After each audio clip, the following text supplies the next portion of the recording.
Hello， 大家好，我是伟权，欢迎回来我的频道。那今天呢，就想跟大家来讨论一下富人区的风水啊，一定就是好的吗？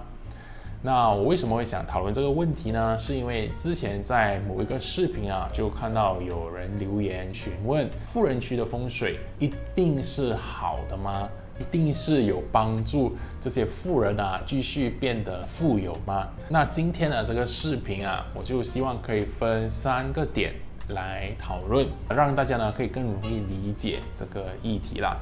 首先，第一个我们要理解的是风水好或者好的风水的定义到底是什么？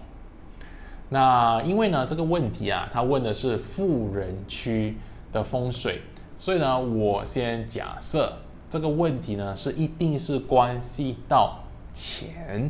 ，OK， 就是说你居住在这个地方的话，你就会变成富人，或者你更容易变成有钱，这样子，对吧？那你会发现啊，其实好的风水啊，它的定义呢会因人而异，因为呢，我们要理解的是，有些人在某一些状态、某一些人生阶段里面，他需要的就是钱，他需要的是更多的机会、更多的升职、更多的被老板赏识。OK， 那对另外一些人来说啊，他反而要的是家庭，他要开心，他要一个很好、很温馨、很和谐的家庭生活。那对有一些人来说呢，他反而很看重他的健康，他觉得健康才是所有事情的根本，没有人的健康的话，所有事情呢都是白谈的。所以呢，你要看啊，这一些人他本身他的一个定义在哪一个阶段，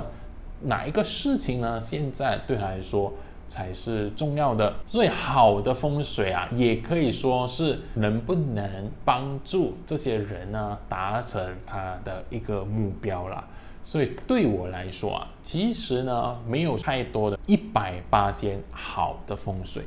因为有一些风水呢的确会比较适合赚钱机会，有一些呢就适合家庭，有一些呢就是支持你的健康。所以呢，你要看啊，你自己本身要的东西是什么啦。那我们用今天的视频那个提问的话，那很有可能呢，他要的就是钱，对吧？是不是这个风水啊，让这些人呢变得有钱，或者呢让这个地区呢有这么多有钱人都居住在一起，所以呢他们继续的有钱。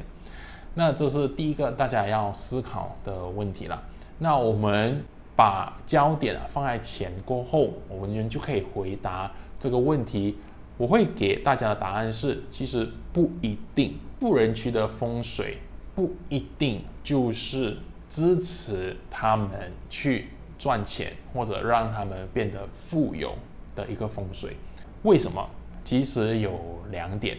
首先，第一个，这些富人啊，在成为富人之前，他可能呢不是居住在这里，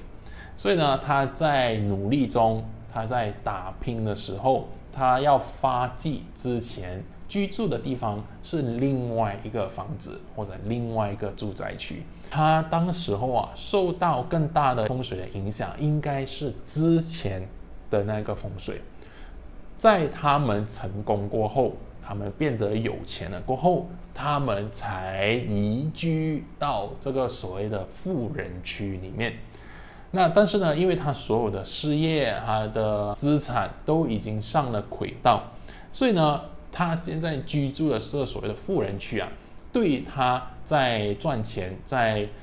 得到更多的机会方面啊，可能不是那么好，也已经不用紧了，因为呢，他已经有了一定的基础，他已经赚了某一些的钱，或者他已经有一个很大的公司在运转着，让他赚钱。所以呢，这个富人区的风水啊，就算在钱财上面对他没有什么帮助，他也 OK。那第2点呢，我们就可以说啊，很有可能呢是他公司、他的事业的那个地方的风水影响会更大。那因为啊，有些时候啊，我们的居家，我们的家只是拿来休息，拿来跟家人度过时光，然后修身养性的一个地方，它不是拿来工作的地方。所以呢，其实啊，如果你要说这些有钱人或者一些大企业的老板，他可能呢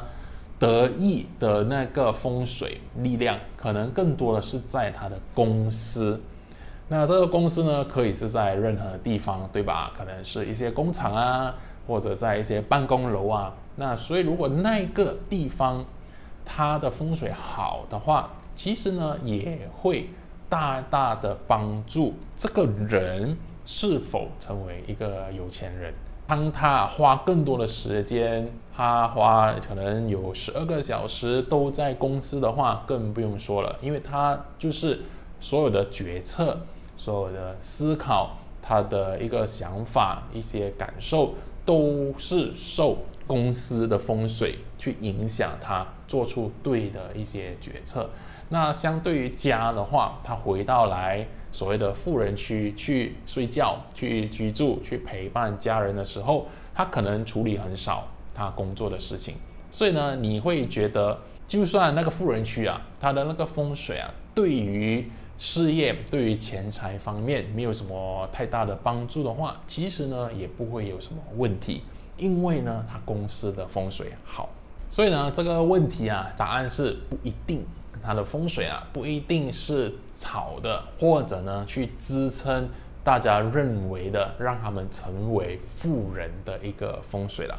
但是呢，这里呢有一个题外话，那么如果不是那么理想的话，它到底还有什么作用呢？我们其他人是否要搬进去这些富人区去居住、去感受一下？那最重要的就是你要去思考啊。你自己本身的一个目的，你要利用风水啊来帮助你达到什么目的，将会是非常的重要啦。如果那个风水呢是可以搭配帮助你完成那一个特定的目标的话，那其实啊就是一个好的风水了。